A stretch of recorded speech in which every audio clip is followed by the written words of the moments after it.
Hello.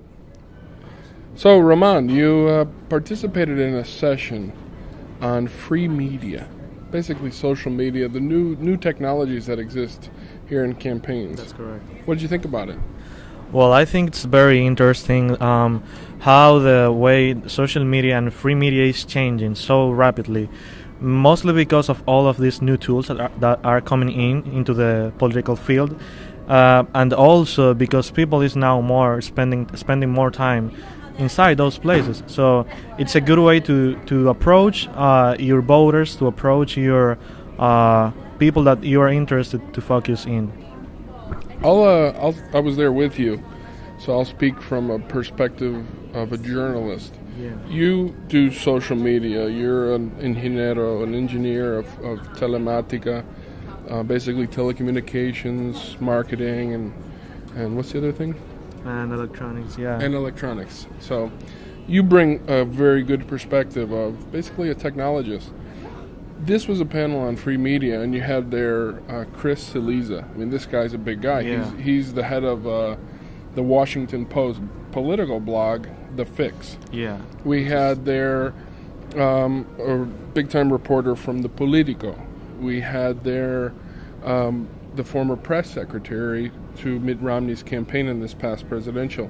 And we had there someone from Upworthy, which I consider, it's like a new blog. It's curation, so it'll take things from CNN and take things from Fox and make fun of them or give opinionated views on them. But a lot of people, when they see Upworthy, which is now, I mean, this is the name of the game, and especially when it comes to campaigns, is eyeballs. Exactly. Where are the eyeballs?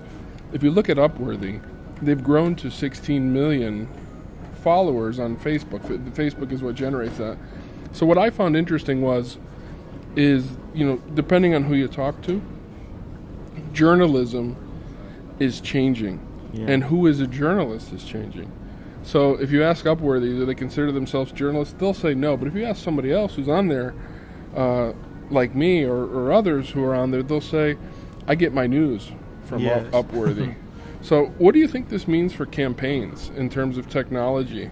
Like, do these new media outlets really need guys like you who can basically revolutionize the newspaper and turn it into an online blog or news channel? Well, I definitely think that yes. There was a phrase that I took note of it. They say that if you are going to be a politician, you need to start being digitally active from day zero. I mean, even when the Facebook was not invented, you will need to be there because now people is there, and you need to address them where they are. So I think that campaign-wise and political-wise, you need to have expertise in this area. You need to be present because the fact is that people is there, and if you are not there, then you are not gonna know what happens. And even not that, remember that they mentioned also that 10 years ago, to get a news nationally or nationwide, you have to pay a lot of money. You have to go to big media, and now you can get that in 48 hours.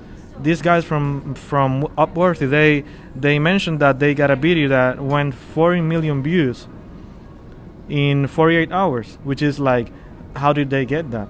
How can they make that effect happen? So that's why I think it's so important to have not only interest in that, but a team active in that. Have you ever heard of the concept creative destruction? Disruption, Yeah, disruption. We're creating disruptive technologies. Well, these disruptive technologies are disrupting journalism in this case, or campaigns, or politics. I mean, who's a journalist today? Almost everybody's a journalist today. You can just pick up a camera and a microphone.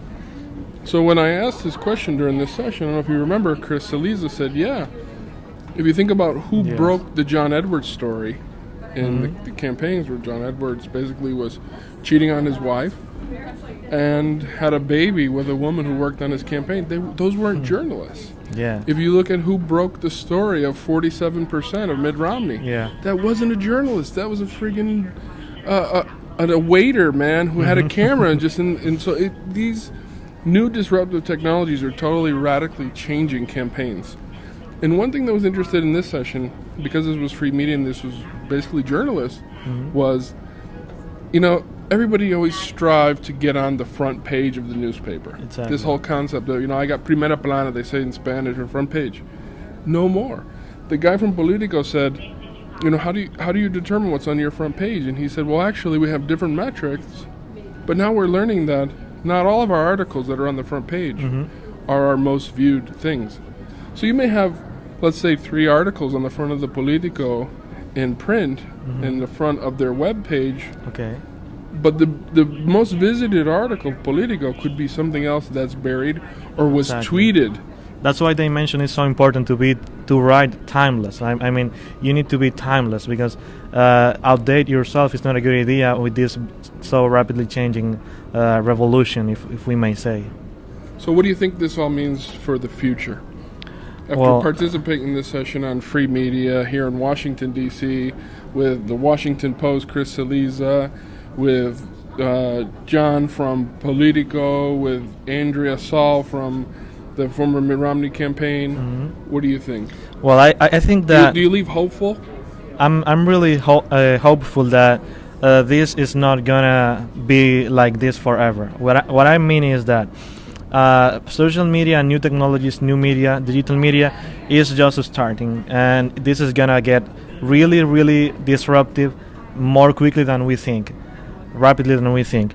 So I think that our job as political consultants and the job of the politicians it's to learn how to produce good content and how to be active in social media.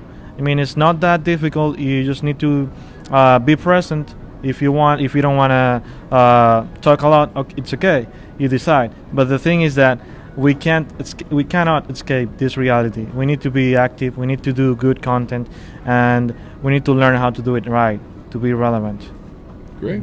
That's hopeful. Thank you, Thank you. Roman. It's a pleasure. It's a pleasure.